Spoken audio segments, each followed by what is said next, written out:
Hey guys, Professor Bill, Comic Book University. Venom, issue number 30. This was a pretty damn fun book. Was it a great book? I'm going to say it was close enough. All right, the book was not without its problems, make no mistake, and they weren't irrelevant problems, but there were also some fixes. So, let's get talk about who made this comic book. We're going to talk a lot more about the comic book itself and the way that this ended. Did it actually stick the ending? Interesting. I'm going to have an interesting take on that.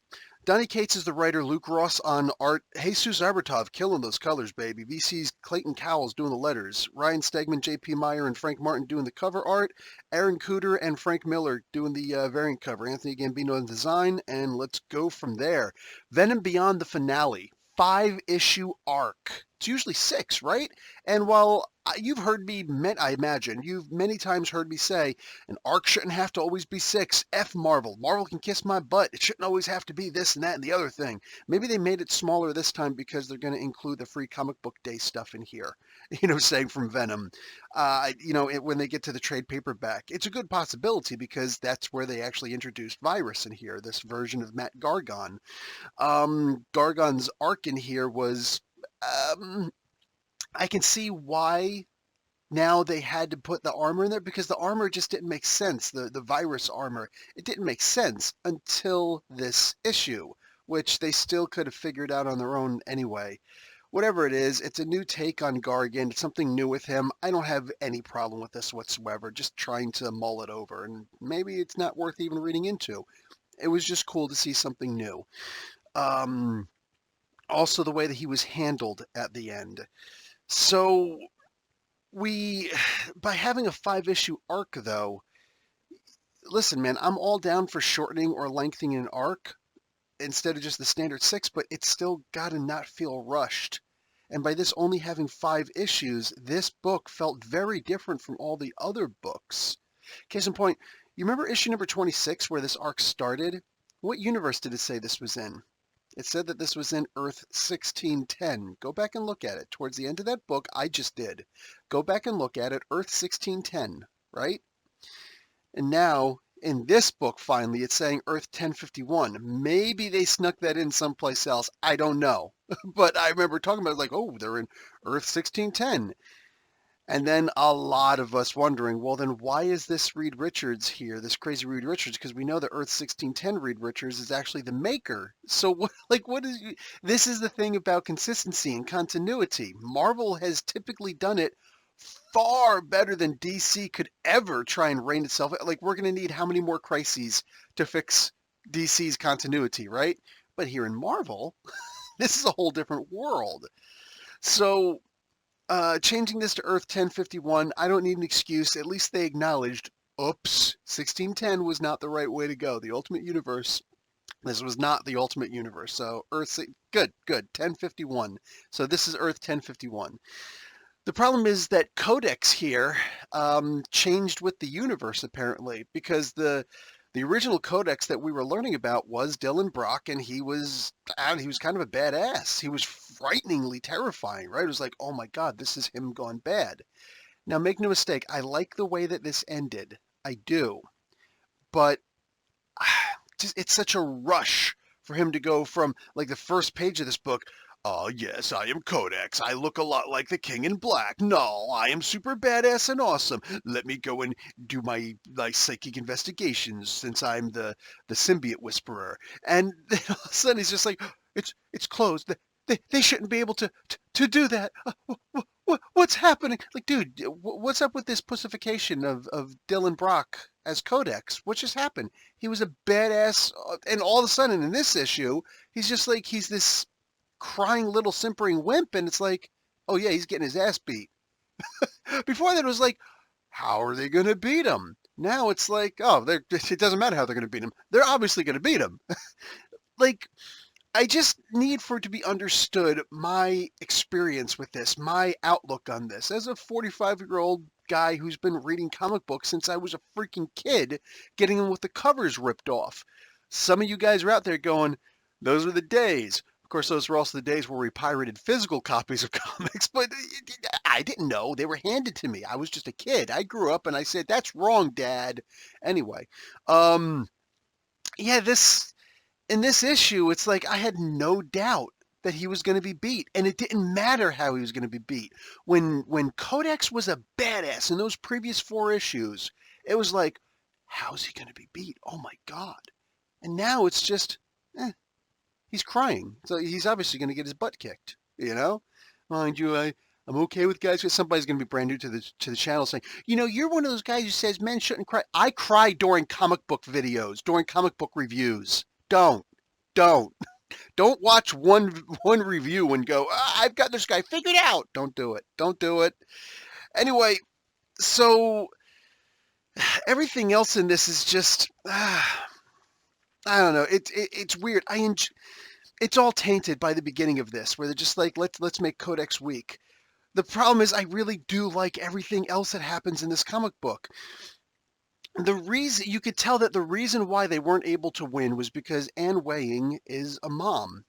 Like let's just cut through all the identity politics and the nonsensical, let's change the world and the gender assumptions and stuff like that. Nonsense, okay? Look, let's just get down to the nitty-gritty of this, okay? Anne Weying is a mom. She's a mom. Okay? There's no need to go into any other nonsense with this. It's as simple as she's a mother. And mothers, for the most part, who aren't suffering through postpartum, mothers love their children. Mothers love their children. And yet somehow the trauma that she felt because of what happened with Codex, because she maybe wasn't really there for her version of Dylan, it caused her to, like, she's the leader. Everybody's looking to her. She's this universe's Eddie Brock / Captain America and / Agent Venom. She's really Agent Venom, all combined into one. She's the badass that everybody who's left is looking to for leadership. I don't have any problem with that. I also don't have any problem with the idea that she was put in this position of leadership, but it's her son who's the real problem. How does a mother go after her son? That's a hard problem, right? So it took Eddie showing up, even though it's not her Eddie, so to speak. It took Eddie showing up in order to rectify that. It also took Dylan, what her Dylan should have been, what she could try to prevent. Oh, man. This was an incredible story. This was a genuinely beautiful story, especially after we saw in previous issues, where she's just like, you're not my Dylan. And I'm just like, oh, the attack on my heart. Like all the feels rolled up in one and placed on a shooting range target. And then pop, pop, pop, just blowing my feelings, like, oh my God, that was heartbreaking. So in this one, seeing all of that come back around full circle, and you realize that she is, at the heart of it, she's just a mom. And that's one of the one things that's been consistent all throughout time. Mothers irrevocably love their children. Donny Cates just wrote a wholesome comic book.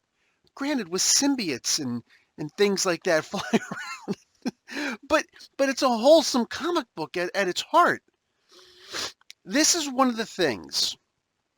And again, just rectifying the proper universe that was important. And I'm okay with the idea that's just casually, whoop, different universe. Oops, misprint in the first one. Blame the letterer. blame the editor. Blame the guy who put it into print. I don't know. But I love the idea that this is just no nonsense. There's no extra, there's no superfluous stuff in here, there's no anything. There's just a wholesome story where you could tell the writer loves the character. Look, this is one of the things where Donny gets Venom right, but he gets Thor, wrong. You could love the Thor comic book. You could love anything and everything that Donny does. He could be the actual cult leader that, everybody wants him to be and whatnot. It's cool. The thing is, for me, knowing this character also, because Donny ain't the only one who knows Venom, right? A lot of us know Venom from the early days, When you see this character and you see the way that he's handled, when you see the stories around him, when you see the cast of characters, I mean, This dude pulled Anne Weighing out, gave Brock a son with Weighing, the original She-Venom. You know what I'm saying? All of these characters pulled together. He doesn't feel the need to go into the, changing their stories. Just simply looking at a what if universe, and what if so-and-so happened in this universe? And what if Brock and Dylan actually went there? What if? All of these different stories where he knows the cast, he knows the crew, he knows all these other characters. He made Cletus Cassidy a fairly sane good guy in this. That, I don't know, has anybody ever done that before? It's a possibility. Somebody remind me. Has that ever happened before? And it doesn't have to be groundbreaking. It just has to be good.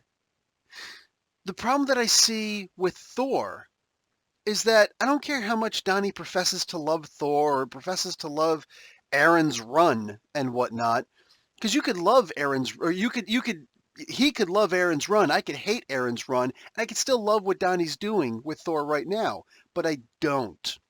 And one of the reasons for that is, where's his cast of characters? We've just got a continuation of Aaron's story where Aaron simply did not clean up the mess that he made. And every single writer makes a mess. Look, Donnie's got to clean up the mess in this book too for the next writer to come along. The character's got to be reset. Look what happened. He got a hand back. It wasn't even fully explained how he got his hand back. Just, I got my hand back, it tingles. How did you get, you know what, I don't even care. Who cares? Like, he was just here for this extra year and some odd months so he can get his hair to grow back longer again. I'm cool with that. But, like, we could see that he understands the cast and the crew of the characters of this book, of this main character. So much so that he can make new characters, and we're just like, this is very, very believable. But with Thor, it's like, I've never really read Thor before. Maybe a couple of times. But I really liked Aaron's run, so I think I could take over Aaron's run. No.